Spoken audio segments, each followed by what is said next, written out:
All right, so now we've gone through a couple of things as review, looked at the concept of the absolute necessity of divine justice based on the nature of God. We looked at the concept of God's holiness, his external righteousness stated as basically antecedent righteousness or law, giving us the standard for us to follow, telling us the way things ought to be. And then looked at the concept of consequent or judicial righteousness, or AKA particular justice, and the concepts of remunerative justice for keeping the law, retributive justice for breaking the law. Okay, so now on or about page 3 of the Hamartiology handout, we're going to look at the concept of what are the biblical terms for law. And the Old Testament, the main word in the Old Testament is Torah, which really has to do with what? It means instruction. It's the basic concept of Torah. So it really is, the Bible is what? It is our instruction book, okay, for life. And Torah was exactly that. God gave Moses the 5 books, the Torah, which were instruction for how the Israelites were supposed to be living, okay? So in that sense, it's giving us normative standards, the way things ought to be, the way they should be, okay? What is this based on? Again, God's internal, immutable principle of holiness and righteousness. So this normative ethic, this normative law, okay, the moral law of God, is expressed externally in this particular way. In the New Testament, the main word for law is nomos. So if you're studying nomology, you're studying law in Greek, so to speak. And this has more to do with rule or custom as a primary definition for it. So the idea here is it's very, very similar. It's instruction, but in the Old Testament, in the New Testament, here are the rules you're supposed to follow so you can be right, okay? Now, again, on that, we're going to talk a little bit later on principle-rule distinction, like principle, be holy, rule, don't murder people, okay? So we've got sometimes a principle that's more general, and then, in fact, we have a principle that's applied in specific situations. So for that, when we think about the law of God, we have, again, the 2 types of what we call ectypal law, okay, or external righteousness. The first is natural law, okay? And natural law, I've mentioned indirectly in a couple of ways. This is universal moral law, either impressed on the minds of all people or immediately discerned by reason in its encounter with the order of nature. So a couple of key passages on this, especially in Romans, is that yes, there is a natural theology and a natural law. And this is a significant issue because it helps us not only theologically, but to answer some fairness questions about God. But let me go to the passages first. Romans 1:18-23, it says, "For the wrath of God is revealed from heaven against all ungodliness and unrighteousness of men, who suppress the truth in unrighteousness, because that which is known about God is evident within them, for God made it evident to them.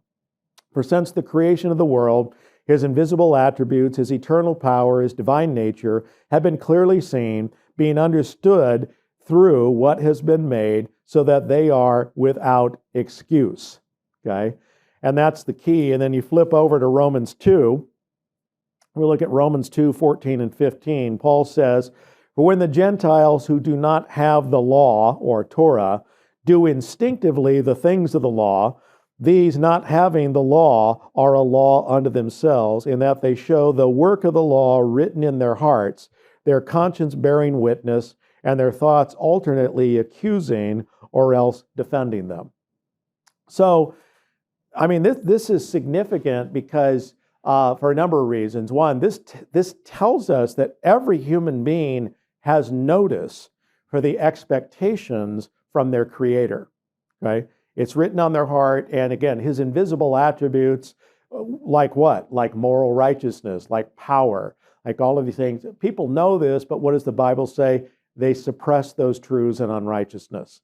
Now, in my, again, other apologetics classes, but also now, you got to remember that why do false philosophies and false religions actually exist? Why doesn't everybody just acknowledge the truth? Well, one, because when you have the sinfulness of all mankind. What does that always translate into? Guilt. And there's only two ways to deal with guilt. You either do step one, which is pretend there is no lawmaker. There is no law that I'm actually accountable for. And this is what? Atheism, moral skepticism. See, an atheist just says there's no law. Why? Because there's no lawgiver. Therefore, I'm not guilty. Or you can do it in the way of epistemology as a skeptic and say, well, certainty is required for knowledge. We can't be certain about moral propositions. Therefore, I'm not accountable for moral propositions. And the problem is these people who are atheists and skeptics still feel guilty. It doesn't deal with their guilt. And the other way to deal with it is to acknowledge there is this universal moral law, but then you have a wrong way of dealing with it, and that is all the world religions and the false forms or heretical forms of Christianity, which is what? Works righteousness. I got to do enough good works to make up for my bad works, and then I'm good to go. Okay? That's all the world religions, whether it's Hinduism, whether it's Islam, whether it's modern Judaism, again, whether it's the fake forms of Christianity that put it as works righteousness instead of justification by faith alone. So again, natural theology and natural law, not only is it true, but it's easy to show moral objectivism because everybody recognizes these laws. And I could give you lots and lots of examples, but for the fact we have a very short amount of time and not a lot of time to deal with this topic, here's an example. Take, for example, the alleged contradiction between pro-life people and pro-abortion people. And people try and offer that as an example on how people actually disagree on whether or not there are universal moral standards. When the fact is, no, actually, the two sides actually agree on the proposition or the rule that it's wrong, it's immoral to intentionally take the life of an innocent human person without justification. Pro-abortion people don't disagree with that standard. But what you find out with is that it's not a disagreement on the principle. The pro-abortion people, by and large, are going to say this, no, that's just not a human person. That's why it's okay. It's the equivalent of, taking out tissue from your body, which again, in a previous lecture in ECD1, I talked about personhood. I gave the reasons for essential personhood from conception. But you got to remember that, no, that actually isn't a disagreement on the universal moral principle. It's a disagreement on the application to the facts, okay?